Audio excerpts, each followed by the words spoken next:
Hello, everyone. Thank you so much for joining. I think there are like 30 other sessions happening at the same time right now, so it definitely means a lot that you're taking the time out of your very busy schedule today to come see me and learn about all things music tech investment. In case we haven't met, I am Sherry Hu. I am the founder of Water and Music, which is a research, education, and consulting firm focused on music and tech.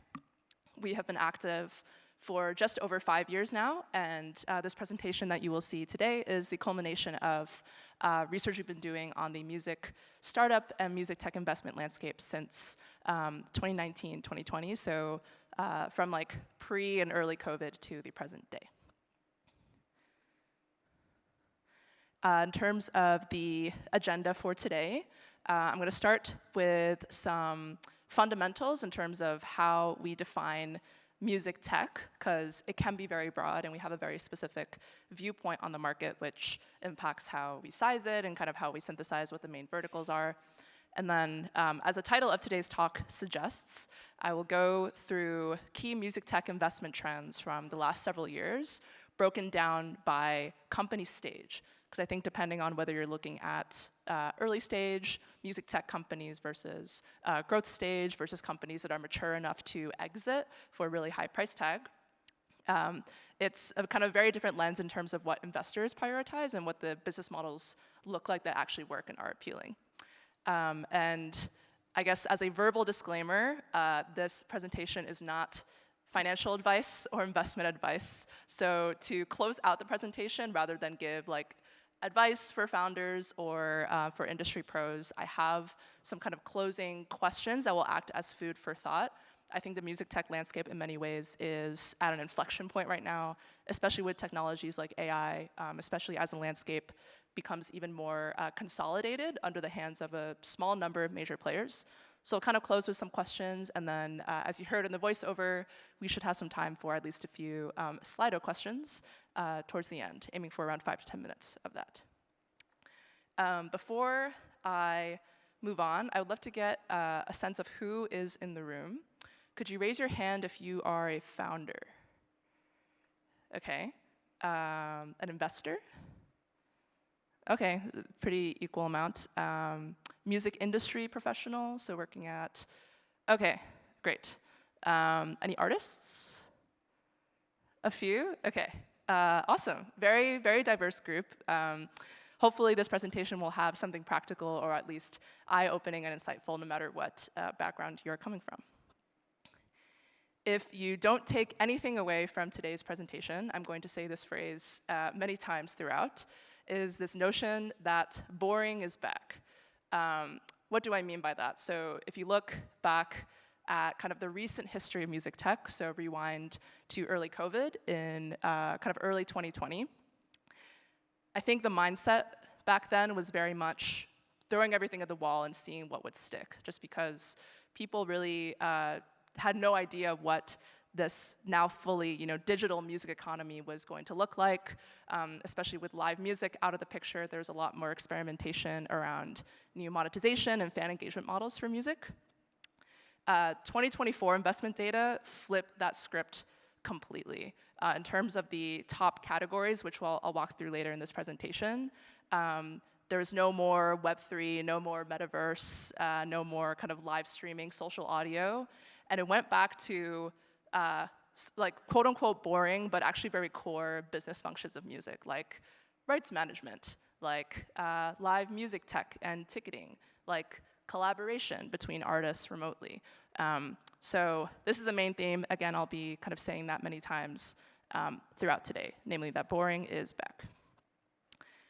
back. First, I guess I'll walk through how we define and then therefore map music tech, just because there is a lot of hype around this market, but there actually aren't that many clear definitions out there as to what we're actually talking about. This is a definition that we abide by at Water Music. I'll read it out loud for good measure. Music tech encompasses the tools, platforms, and services that power how music is created, distributed, monetized, and experienced. So hopefully pretty straightforward. I think the main takeaway from this definition is that we are interested in how technology is not necessarily disrupting, but more so integrating into and facilitating the entire value chain of the music business. From the moment you come up with an idea in the earliest creation phase, which is where things like AI come in, all the way to once a given piece of music is distributed, monetized, and experienced by that coveted super fan or even like a casual listener, and how those relationships are managed and engaged with. The backbone of our research and of this analysis that I'll be walking through today is our music tech investment database at Water and Music. So since 2020, we've been tracking every publicly announced, publicly traceable music tech investment deal. Our current database sits at over 450 deals. This includes everything from early seed stage to private equity growth stage, and again, to exits and acquisitions. In terms of our methodology, this is a very manual process to collate. There are third-party platforms out there like Crunchbase or PitchBook or Traction, but we find that those databases are ultimately incomplete. There's a lot of insight that can be gleaned from LinkedIn. A lot of founders are choosing to go direct with their funding announcements or acquisition announcements directly to their network. So we are scouring dozens of different information sources day in, day out to compile this data, the highlights of which you will see today. We will have some kind of comparative elements of today's presentation, but we are going to focus on 2024 data just because it is the most active year we have ever seen on record since we started tracking the space in terms of the volume of deals. So last year we tracked 110 investments in music tech companies totaling around $1 billion. 39 exits totaling over $7 billion, so going for much higher price tags. Over 200 investors and buyers in these music tech companies and startups. And nearly 40 countries represented across our, both our startup and investor data. There are two of these that I want to highlight in particular. The first is this number of 110 investments. So I'll shout out another great digital music strategy, research, education company called Music Ally. They have also been tracking the space since 2015, and they found that in that year, there were under 40 investments, but the total was $1.7 billion. So if you think about what has changed over the last decade, deal flow has nearly tripled, but the actual amount of capital in the ecosystem has almost halved. I think what that says about the market is that more people are aware of music tech, which is amazing, and so there are more investors who are willing to back companies in this space, but maybe because of macroeconomic conditions, maybe because music is still seen as a relative niche when it comes to tech at large, the size of the checks are still staying quite small, and especially in 2024, there were not that many kind of Series B or later stage checks that were invested. The second number I want to highlight for today is this 200 number for investors and buyers. I think there is a slight misconception that investors are kind of default not interested in investing in music tech. I would really like to debunk that notion. I think as the market has grown and matured, there is a lot more awareness of all the different kinds of business models and customers you could serve in the world of music tech. And so there's more interest in entering the space. And as I'll dive into a little bit later, these investors are not just venture capital firms. Major labels, artist management companies, streaming services are also increasingly investing in music tech startups in a strategic way for their business. So the sources of capital are also very diverse. Going a bit more into specific summary stats, hopefully this is legible for you, but just in case not, I'll say it out loud. Let's look at the distribution of deal flow and then also of capital flow by company stage. So I think around half, maybe a little more than half of today's presentation is going to be focused on activity happening at the earlier seed, pre-seed stage, just because that accounts for over 60% of deal flow that happened in music tech last year. So it very much is catering more towards early stage companies that might only just now be getting their first signs of traction or are still finding product market fit. So a lot of new experiments are coming up. In contrast, this may not be surprising, but I think is important to drive home. In terms of capital distribution, the very small percentage, like 7% of deals that are late stage, account for the majority of capital going into the sector. In particular, the top 10 deals in our database for last year accounted for 75% of all capital raised. So it is very much skewed towards kind of these larger, more mature players. I think this also shows that the market is increasingly competitive and kind of squeezed once you get to the later stage. And there are going to be more and more of these startups that are vying for maybe a smaller share of this later stage pie. The last graph before going into specific trends, just to reiterate the capital sources. So I mentioned that we have over 200 investors who are backing music tech companies. A little over half of them are VC firms, but there are so many other kinds of companies that are investing in music tech as well. I mentioned kind of strategic investors like labels, publishers, streaming services, private equity firms. There are a lot of government agencies, especially in Europe, that are giving grants to or even like making equity investments in music tech companies with the angle of growing their local music ecosystem, especially thinking in Western Europe, like in France, Germany, and the Nordics. Family offices, so it's, again, a very diverse capital pool, and not all capital is created equal in terms of the incentives at play. All right, let's dive into trends. So starting with the early stage VC ecosystem for music tech.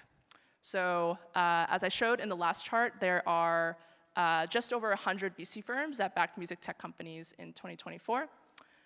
These are some of the examples of the key investors that backed music tech companies. Some of these you'll probably recognize, like the very dominant generalist firms like A16Z, aka Andreessen Horowitz, or Lightspeed Venture Partners. Both of those companies actually each invested in a competing music AI generation platform. A16Z invested in Udio and Lightspeed in Suno. But there also are a lot of specialist investors. I'll call out Triptych Capital and Crush Ventures, which is the venture arm of Crush Music, an artist management firm that manages the likes of Miley Cyrus and a lot of other big pop stars. There are more and more specialist investors coming into the game with the hopes of helping their portfolio companies in much more strategic ways to navigate things like licensing, celebrity partnerships, and other unique challenges and complexities around the music industry. And if you're at South by Southwest, you probably are aware of the incentives at play with VC, but it's worth reiterating here in terms of understanding what VC companies will back and why. The priorities for a VC firm is definitely software, economics, and scale. I think actually, not Lightspeed, but there was one investor in Suno who was on the record in Rolling Stone saying, if Suno had gotten licensing deals, we would not have invested, just because it wouldn't have allowed them to move as quickly. So that's kind of an extreme example, but I think is generally representative of the mindset that a lot of venture capital firms have going into music. It's why they are more interested in things like creative tools or like software that can scale without having to be tied to IP necessarily. And they're looking for quick path to exit through an IPO or an acquisition in like a 7 to 10 year timeline. I'm going to take a drink of water, and in the meantime, have you all look at this chart for like 10 or so seconds. I'm going to walk through some of the key trends that I see here, but would definitely like to see like what stands out the most to you. This is a comparison of deal flow across different categories in music tech from 2021 to 2024.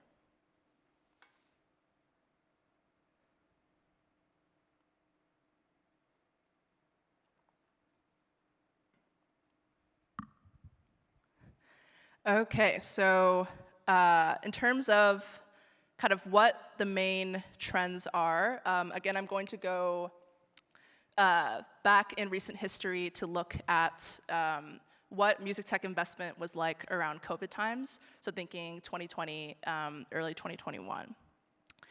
If you look at the top categories that were dominating around that time, the top two, unsurprisingly, were immersive and virtual experiences, Web3 and NFT platforms. There's a lot of experimentation with like social audio and community platforms, so that falls into like fan engagement and the discovery, curation, and sharing category. And all of those categories have declined since then. They are now kind of ranked more towards the middle or the bottom of the list. In particular, music and Web3 and immersive virtual experiences now are ranked like pretty low in the bottom 10 of the categories that we are tracking. In contrast, if you look at the green bars, which represent deal flow in 2024, the top categories are completely different. There's like very little overlap at the very top. You can see that generative AI has basically completely replaced Web3 and Metaverse as the go-to emerging tech frontier for the music industry. I think that's not surprising given how existential that tech can be to the business. But then everything below that is things that probably if you work in music, you're very familiar with. It's nothing truly innovative or disruptive. It's just trying to streamline or enhance what is already happening in the business. So I personally was very surprised to see live music tech, so like ticketing platforms, booking platforms, event management tools, rank second behind generative AI in terms of the volume of deals. Rights and royalty management also ranked pretty closely in third, and collaboration tools, so like tools like Untitled that are making a specialized kind of Dropbox tool just for artists and producers, also ranked pretty highly as well. So, and even in the generative AI category, I'll go through it a little bit in a few slides. Aside from like these music AI generators like Suno or Udio, a lot of the tools being backed are actually not disrupting the industry. They are just making certain parts of the creative workflow easier to manage, like AI stem separation or AI mixing or mastering. So still all falling under the boring is back category that reverberates throughout this data. For today, I'll focus on the top investment categories of 2024. In terms of the amount of capital that went into a category, rights and royalty management ranked #1 with over $222 million raised. Again, this is only publicly available data, so in terms of how to interpret this, you should treat this as a floor. There probably is a lot more money that is invested that was not announced, is kind of kept private under closed deals. Second is live music tech, again, technology for streamlining the operations for live music, from ticketing and booking to event discovery. And generative AI, so solutions that are using AI to create, compose, or transform musical content. So again, not just wholesale music generators, but tools that kind of slot into an already existing professional production process. In terms of the strategy for new rights management startups that are entering the space, I think it's one half of it is definitely not innovative or, not disruptive in any capacity of like creating a net new revenue stream, while the other is potentially kind of raising the ceiling of what is possible in music. So I think of this framework as raising the floor versus raising the ceiling. What do I mean by raising the floor? So if you are familiar with rights management at all, or work with artists, work with rights, you're probably very frustrated at how the issue of rights management has not been solved yet, in spite of dozens of different platforms coming up every year to try to solve this issue. Last year, we saw a new wave of these tools that are taken an interesting approach of targeting independent artists and independent music companies to make sure that all of their royalty streams are accounted for across all different kinds of copyrights. So for an indie artist, like Mogul, I'll call out as an example of a company that is working with independent artists to collect all their royalties, not just from recording, but also from publishing and performance, and making sure that they are not only like registered everywhere to collect, but fully automating that process. BeatsApp is a company some of you may be familiar with that is also doing royalty management, but is expanding really rapidly into the world of fraud detection. So making sure that there isn't anybody fraudulently streaming music or getting royalties that are actually owed to you. So that's raising the floor. In terms of raising the ceiling in rights management, that is more about how can we take advantage of new tech platforms and channels that are emerging to create new incremental revenue streams for our catalogs, whether you're an independent artist just looking for a new partnership or a major label trying to maximize the value of that catalog. I think in prior years, Web3 and Metaverse would have taken this category in terms of companies that are trying to merge rights management and emerging tech channels. Now, by far, the dominant category on like the raising the ceiling side is AI rights management. It's a super fascinating area where companies are trying to track usage of copyrighted or licensed training data in AI outputs and pay out royalties, recurring revenue accordingly. For today, I'll kind of like breeze through this high level, but definitely happy to answer any like follow-up questions about this during the Slido section. Human native AI was actually a finalist at this year's South by Southwest pitch competition, so I'll call them out. They are building a licensing marketplace to connect rights holders and developers, not just in music, but also in media publishing, film and TV, and basically any other entertainment or IP field. On the live side, in terms of what the main categories or trends are, I think the unifying theme is trying to help the live industry catch up to streaming in terms of the expectation that we have around sophisticated data analytics, sophisticated fan and audience targeting. A lot of the tools that are now commonplace and to be expected in the streaming and like on the label side are have been non-existent for a very long time in live, and there's a new generation of startups that are trying to help the live industry accordingly. What probably the lowest hanging fruit, maybe also the toughest nut to crack, is just with tour planning and ticketing. There are still assistants at agencies, at promoters, at venues who are spending tens of hours per week manually doing data entry in spreadsheets for ticket sales, or just using very clunky workflows to manage tours and events. So there is a rising crop of startups that are trying to streamline and automate that the way that a Chartmetric or Spotify for Artists is already doing for streaming. RealCount is a ticketing analytics platform that aggregates, I think, now 160 plus different ticketing platforms to help you not just track, but also analyze and predict ticket sales.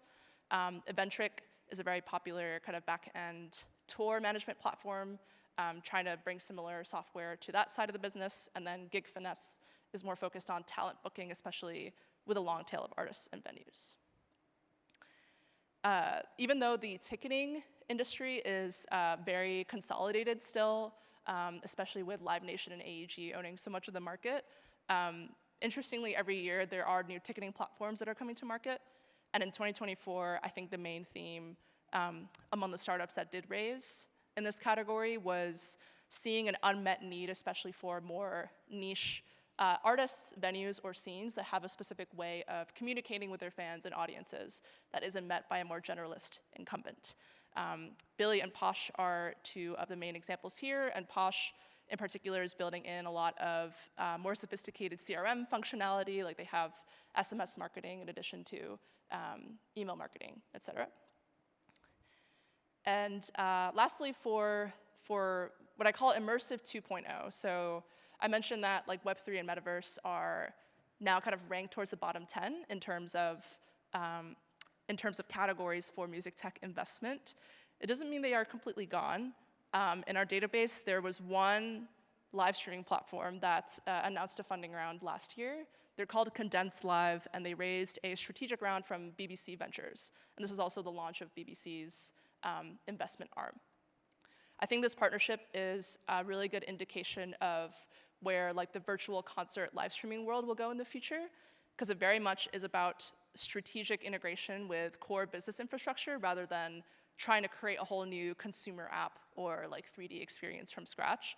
So Condense is already integrated with the BBC to give fans more interactive, almost 3D experiences around whether it's live concerts or radio shows that the BBC might put on. So definitely recommend keeping up to date with what they're up to. In the AI world, the top trends, I kind of describe this as thinking beyond the one-click wonder. So again, as I was alluding to earlier, I think companies like Suno that allow you to generate a whole new song from scratch with just a text prompt get a lot of headlines. But in terms of the volume of deals, those kinds of tools actually are a very small minority of deals. Investors are a lot more interested in tools that can find immediate industry or consumer product market fit. And that typically takes the form of having a much more specialized use case approach. So on the production side, I would say the vast majority of AI tools that raised funding last year, at least according to our database, are tools that are slotting into existing professional workflows and just making them more efficient and less complex to deal with. From our research, they are not disrupting, they are not displacing like professional mixing or mastering engineers or professional producers. I've talked with many professional producers who use these tools day in, day out, and it just makes it easier to get more work and to do more work kind of on a quicker timeline. So some of the biggest examples are AudioShake for stem separation and ROX for mastering. Beethoven is a music generation platform, but they are catering more to kind of content creators, video creators who might want custom music in the background of their videos. So they're also kind of a professional content market. Outside of the music side, another emerging category is marketing. We actually did a survey of Water Music members last fall, and we asked them what use cases are you interested in? What do you want to learn about with Gen AI? I was so surprised. Almost nobody mentioned they wanted to learn about how like Suno or Udio worked. They just said, I want AI to run my social media. I really don't like marketing. That's just like a kind of a sore in my career, and so I'm really interested in tools that can make that side of the process easier, so I can spend more time actually, creating music and being more immersed in the creative process. Kreska is a company that went through the ASCAP Lab Accelerator last year, and they're focused on generating social content that's kind of consistent with an artist brand and catering to music artists currently. And Hook is a more consumer-facing platform that is using AI to make like remixing and mashups a lot easier. So it's not directly for like an artist's social media, but it's making it easier for fans to take part in that marketing and co-creation process. And lastly, for the AI category, I mentioned that AI rights is becoming a top category when it comes to AI. I think there's actually equally, if not more, activity now with like AI rights platforms coming up, as with new music AI generation platforms. I'll, I guess, highlight these two other companies. Pro Rata AI has Universal Music as a launch partner, and they are claiming to be able to trace like usage of training data and outputs and be able to pay royalties accordingly. And Wavelets is a new startup focused on vocal detection, so being able to identify voice deepfakes and kind of protect your voice IP. This is more on the name, likeness, and image side for an artist's career. I will quickly highlight just for the sake of time, I'll go through these pretty quickly, but aside from rights, live, and AI, of course, there are so many other categories of music tech. I think in our database, we track 20 to 25 different categories, and there are some that are on the rise. They are fan engagement, collaboration, and music education. I think the interesting thing about these categories that are kind of promising for future years of investment is that all of these are also very core and evergreen. You know, like there will always be fans you need to reach. As an artist, you will always want to work with another artist at some point. And if you are trying to learn music, there will always be a market for people who kind of want an easier, more accessible experience for that. I think maybe for a separate conversation, it might be more difficult to scale all of these categories to something that is kind of venture scalable or at a level that a VC investor would invest in, just because a lot of these tools are pretty niche, catering towards niche artist fan communities, niche artist producer communities, et cetera. But definitely categories to watch. So to conclude, why is boring back? Why is, we're at South by Southwest thinking about the future of the music industry, and yet we are still talking about rights management, about live music tech, about collaboration. Just to give a bit more color to why I think this is happening. Again, I think coming out of the COVID rush and the COVID hype of investing in music tech companies, live shows came back, streaming companies matured, a lot of them went public, a lot of labels have gone public, and in that process, people have realized that the floor, so the foundation of the music industry, is still broken in many ways, and there might be at least a more immediate business opportunity in trying to improve that business that is already there before necessarily trying to go for the moonshot that would disrupt that foundation entirely. And again, with a more cautious investment climate, I think this is not just impacting music, but also impacting basically every other sector of music startup investment. Investors are looking for proven business models and clearer paths to revenue and a clear willingness to pay. I think that naturally leads a lot to more B2B business models and to selling to people in the industry who really need better tools to do their job more effectively. All right, now let's move on to growth, private equity, and strategic capital. So this is going to be definitely a shorter section because there are just fewer deals that are falling into these categories, but I'll kind of walk through high level what the key trends are to know. So here we get to more mature business models, higher price tags, and kind of higher expectations on the business model side.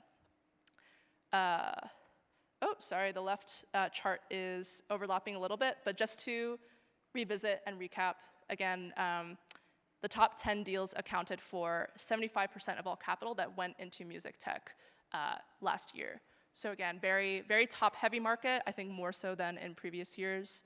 And in general, there weren't that many good opportunities for startups to raise a Series B, Series C round last year. And so activity was just concentrated in a few deals that had super high price tags. Some of the top growth stories actually, again, involve a lot of startups that are here on the ground at South by Southwest. So FlexPoint Forward is a private equity firm based out of Chicago, and they are quickly becoming the most active private equity firm investing in music rights companies and also in creative tools for artists. They deployed $200 million in investment capital last year towards two different companies to know. One is Create Music Group, which had its start kind of more in YouTube royalty management and kind of online monitoring of royalties, but now with this new capital, they are actually going out and acquiring labels and publishers and then using their tech in-house to kind of optimize the value of those catalogs. Duetti, which they have their own house at South by Southwest this year. Some of you may have already been there. They are kind of like the hypnosis for independent artists. So they are raising a lot of money to try to buy out independent artist catalogs and offer that as a security for like institutional investors to invest in. So still a very early stage, but I think really fascinating model. And if you think about what like a private equity investor would be interested in, it's very much predictable, streaming-based revenue streams, things that are a lot easier to project out. And so that kind of brings you to these hybrid rights and tech business models. Another major growth story in terms of a major growth investment was in @Venue. I don't know how many people here know of them. They tackle the very unglamorous but very critical operation of essentially any like e-commerce management for venues and shows, especially on site. So they handle merch sales for a lot of big K-pop shows, especially in the US, and they also handle food and beverage management. And they raised a $130 million round from a private equity firm, Sixth Street Growth, last year. In terms of what is valuable about this company, it's not just kind of having insight into that behavior, but being able to predict it. Like on @Venue's blog, they have a lot of blog posts that have been helpful for our research of like, this is how much you can expect a K-pop fan to spend on merch at a show, and that's like 5 to 7x more than fans in other genres. So really trying to understand direct-to-fan behavior, especially as this superfan engagement area becomes more buzzy in the industry. And lastly, Suno, I've mentioned a few times in this presentation, they raised $125 million from, led by Lightspeed Venture Partners, which is a more generalist consumer VC firm. I would say, yeah, in the boring is back narrative, Suno is the exception to the rule. I think it's going to be really interesting to follow their bet, because I think they are trying to fundamentally change consumer behavior and claim that consumers will want to not just make, but listen to and engage with AI-generated songs in this way. I think it's very ambitious. Almost all the other kind of later stage rounds from last year that we tracked are not making so much of a consumer behavioral bet, very much more focused on the industry and on the B2B opportunity. A brief overview of strategic investors. So this is not exhaustive, but these are some of the top companies that have backed music tech startups in 2024. So it's every major label, a lot of tech companies out of Asia, including Tencent in China and Kakao in Korea, and Sarigama, this blue and green logo in the third row, as well as a lot of talent agencies, artist management companies, and much more. So as the music tech market is maturing, there's a fascinating growth in interest from the industry side in trying to have a stake in that growth, as opposed to just catching up from the sidelines or solely being like a marketing partner. In terms of why they invest, I think it's important to understand, especially from the founder's perspective, the value of partnering with a strategic investor versus like a VC investor, private equity firm. Typically, strategic investors are not as concerned with immediate financial returns. Like they don't necessarily care if you'd have a huge exit in 7 to 10 years, as a VC firm would. It's much more about strategic integrations with strategic integrations with startups in a way that can grow the business meaningfully within the music industry. I'll give an example, Chartmetric, which is the top music streaming and social analytics platform. They invested in RealCount, the ticketing company that I mentioned earlier, and RealCount now integrates Chartmetric data into their offering. So now for any touring artist, you can kind of cross-analyze their streaming and their touring stats and social stats. So kind of aggregating all that data into one place, I think, is a really exciting opportunity for any artist who is going on tour. Going on to exits and consolidations. So who is selling, who is buying, and why? Just very quickly on this chart, this is illustrating the distribution of exits by deal type. So most of the exits that happened last year are full acquisitions. It's pretty straightforward. A company just buys up another company entirely, and they become a subsidiary of that parent company. A lot are staged acquisitions, which means that the company previously took a minority stake and then went on to buy out the company outright.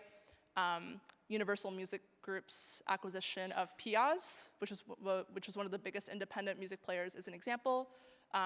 They bought a minority stake in Piaz a few years ago, and then last year announced that they were going to acquire the company outright. And to my knowledge, I would love to stand corrected, but there was only one music-related IPO last year. And it wasn't even like a pure play music platform. It was for Triller, which had been trying to IPO for several years and like kept failing, and then finally has like reverse merged with a company based in Hong Kong and now is listed publicly on the Hong Kong Stock Exchange. A huge contrast to previous years where you had like Spotify, Deezer, Universal, Warner, a ton of other like big music tech companies going public and really establishing music tech as a market for institutional investors. We basically don't see that public market activity at all this year. So very much going back to the drawing board on like what the next business model that might go public and have an impact in like the next 5 years might be. Something that people here may not be aware of, but I think is definitely one of the most critical investment ownership trends of 2024 and kind of ongoing now is private equity's ownership of rights infrastructure. So now private equity firms are majority owners of two major performing rights organizations, or PROs. By far the biggest deal of last year was Hellman & Friedman's acquisition of global music rights. They are a more exclusive PRO, but they serve artists like Bruno Mars, U2, and dozens of other celebrities. They purchased global music rights at a valuation of over $3 billion, which to everyone that I've asked about this, they say that that's overinflated, but that is setting a precedent for how people are thinking about deals around PROs and other rights organizations in 2025, just because now that's a reference that people can look to. BMI, also controversially in the industry, is now majority owned by a private equity firm named New Mountain Capital. And in both of the public communications and press releases for these acquisitions, the private equity firm owners and also the PROs are like always talking about efficiency. How do we make public performance royalties more efficient? How do we streamline this process? There's no reason, there's no reason it needs to be so convoluted. So we'll see how that ultimately plays out, and most importantly, where that leaves songwriters at the end of the day, if that will be kind of better for them or if they'll actually have less leverage now with this private equity ownership. And lastly, not in the PRO side, but more on the independent music side, Believe, which is the owner of TuneCore and one of the largest independent label artist services companies, actually went off the public markets and is now fully privately owned and majority owned by a consortium of the CEO, Denis, and two private equity firms, EQT and TCV. So it's just really fascinating to see all this private equity activity swoop in on this like very long tail of independent artist tools. That'll definitely be, I think, a future strategic question of what this means for the health of the music industry at large. On the major label side, I think it's very critical to be aware that there is more and more consolidation of independent music infrastructure. So Universal Music Group, primarily through their subsidiary Virgin Music, is going on a very, very aggressive acquisition spree. Just in the deals from last year, they are set to own a lot of the biggest independent music companies and services companies globally. Their acquisition of Downtown Music is still pending, but that is on the table for $775 million. And if that goes through, they will not just own CD Baby and Fuga, but they will also own companies like Curve, which handles royalty accounting for a lot of really big indie labels. So just getting really unprecedented insight into the indie music ecosystem. So it's not surprising that the independent music community has spoken out a lot about that deal. Sony Music is also very acquisitive currently. They are not so much buying rights or distribution companies so much as they are focused on audience development. Last year, they acquired 2 fan data platforms, SongWhip and Fansifter. Those have since kind of folded publicly, but are now being integrated into in-house tools for audience analysis and fan engagement that they're building for their artists. And not a major label, but a company to watch in Australia is called Vinyl Group. They are the owners of companies like Jacksta for music credits, and Vamper for like artist collaborations that some of you may already be familiar with. But they, I think, actually were on par with or may have surpassed Universal last year in terms of the number of companies they bought up. So they are trying to create a new kind of like more indie music tech holding company, maybe similar to the next Downtown Music or the next Song Trader. Serenade is a key example. That's a music Web3 platform that has since pivoted to more kind of vinyl and physical sales engagement for fans. So definitely another company to watch. And lastly, on the live side, in terms of acquisitions that are happening, the nature of these are all strategic. So I still have not seen a show at the Sphere. I would love to go some point in the near future, but for those of you who have gone, you may be aware that there is really good audio technology in the venue that kind of beamforms clean, high-quality audio directly to each person sitting in the venue, so they get the exact same audio experience regardless of where they're sitting. It's really, really great technology. It's run by a company called Holoplot, and now the Sphere owns that company. They were previously a strategic investor, and they completed a full acquisition last year. Ticketing continues to consolidate. There's been a lot of kind of interesting sell-offs of ticketing companies. So Vivendi, which owns Universal, had a whole ticketing and festival business, but they actually sold that off last year to another company called CTS, I believe, based in Europe. And lastly, this is one of the more interesting like live acquisitions of the year. Mixcloud, which many of you may know already, is a DJ streaming platform focused on more long-form mixes. They acquired a live music booking platform called Encore Musicians. In terms of how the integration will work exactly, I think it's still being ironed out, but it's really interesting that they are trying to offer a more comprehensive service and tool suite for artists, especially DJs who are on their platform who could use something like this. Some of you may have seen this diagram already. I won't walk through it in its entirety, but at Water & Music, we map out every investment and ownership stake in a major late-stage music tech company into this diagram that's interactive, updated every few weeks, called the Music Tech Ownership Ouroboros. It's called an Ouroboros after the namesake mythical serpent that eats its own tail. And if you kind of see like how different companies are connected on this diagram, major labels, VC firms, private equity firms, tech conglomerates like Tencent increasingly have intertwined interests, and their growth strategies are increasingly kind of growing in parallel. And power in music and tech is increasingly concentrating in the hands of just a small handful of players, like Universal Music Group and Tencent, but also a lot of private equity firms like New Mountain Capital for BMI. So this is available for free on our website to look through. I just wanted to include it here as well to double down on this awareness of all the investment stakes that are happening at play, which I think is important for the industry to be aware of in terms of understanding where their leverage and where their own power currently sits relative to the interests of these outside investment firms. Very quickly going through kind of the key takeaways from thinking about growth stage, private equity stage to exits. So I think it's interesting that a lot of the most successful exits of the last few years again, are not disrupting the industry. They are slotting into and improving what is already there. So thinking about this boring is back theme. A lot of the biggest checks and biggest exits went to supposedly boring companies that are actually very fundamental for the business.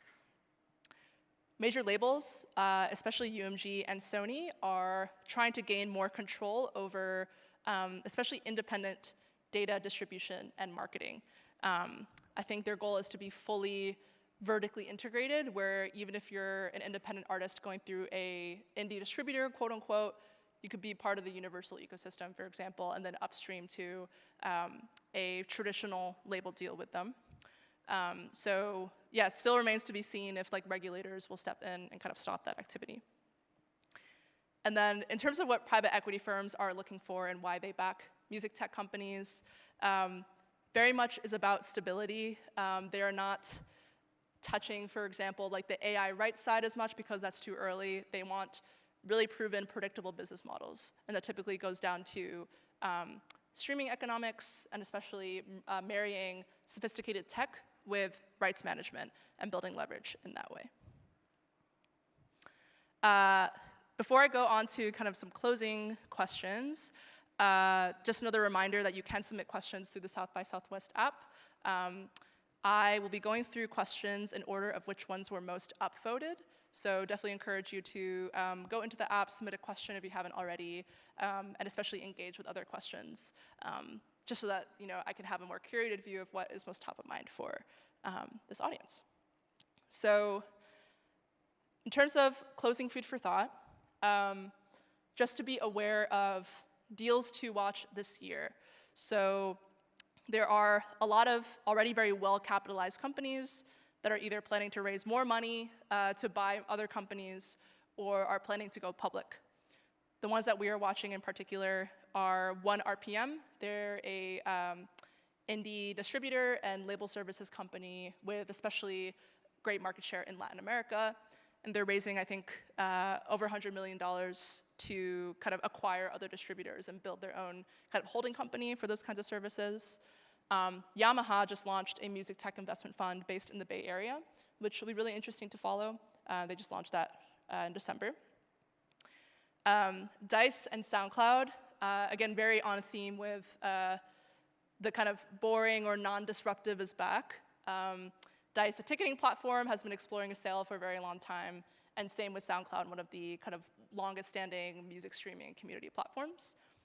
And there are companies like Epidemic Sound on the background music licensing side, GMM Music, which is a streaming service based in Thailand, and StubHub, which we're probably all familiar with, secondary ticketing, that are exploring an IPO. So in spite of this Ouroboros diagram and more consolidation happening and more concern rising in the industry, there definitely is still going to be a lot of activity that we're watching, especially in areas of background music, music distribution, and generative AI with all the kind of fragmented companies that are out there currently. In terms of what this means for the industry, again, I don't have financial or investment advice, but I have some questions that are top of mind and that I don't think have a complete answer. And whether you are building your own music tech company or looking to partner with another one, I think it would be good to have your own personal opinion or stance on where you stand on these questions. The first one is about a squeezed market. So if you think about the top categories that are gaining the most traction on the investment side, they involve like rights management, royalty management, around streaming, as well as live music. From the artist perspective, though, I think it is important to acknowledge that those revenue streams are becoming increasingly squeezed. It's becoming increasingly difficult to tour. There's more and more criticism of Spotify's business model and how it impacts artists. So the question from the tech side is, do we try to make these core revenue streams less squeezed and optimize those, or do we try to really grow the pie from other revenue streams, whether that be something like merch or direct-to-fan engagement? So do we operate under the dominant paradigm or kind of build a net new revenue stream? That's question one. Second is about consolidation, especially on the independent services side. So is there still room for specialized independent providers to actually build a meaningful business and serve the independent music community? I think that I would love to believe that is true. I think the reality is that it very much is up in the air with the amount of consolidation that is happening. And lastly, what does healthy scale look like for music tech?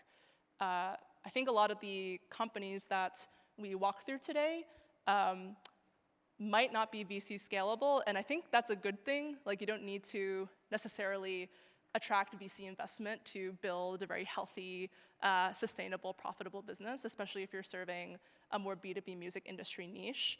So kind of asking that question of, is a focused B2B solution better, or are we trying to aim for a much broader general platform play? I've met a lot of music tech founders that are foregoing VC investment and instead going with more strategic investors for this very reason. And as a closing thought, I guess this is also our perspective at Water and Music. You can feel free to definitely agree or disagree. I think the next phase of music tech and like the business models that actually work try to make music's ecosystem actually work better in kind of a more partnered, integrated approach rather than solely being disruptive or throwing all the history of the industry by the wayside. And companies that can kind of thread that needle, building a sustainable, innovative business, but also being empathetic to traditional industry needs and kind of taking that into account as they grow their business will really win out in 2025 and beyond. With that, let's go over to questions. Thanks so much for submitting these. So I'm going to read through, I don't know if you all can see this, but I'm going to read through the top submitted questions. One is, what do you think is the biggest failure for Web3 and NFT platforms to accelerate innovations in rights management?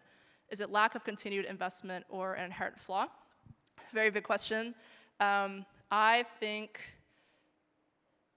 my quick take is that it's not a technical failure, it is a political failure in the sense of getting consensus from all the rights holders that you would need to actually make a Web3 rights management platform work, especially once you think about kind of global territorial licensing for specific use cases. It just gets, technically I think it's possible to encode that on a blockchain, just getting people to agree to do that, especially with the new technology, more challenging.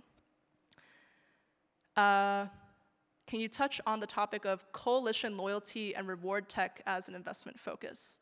It seems like the logical confluence of these leading investment categories. I think I'm gonna interpret that as like fan loyalty reward programs. So like, not to be too blunt, but like Starbucks loyalty program, but for artists, fans.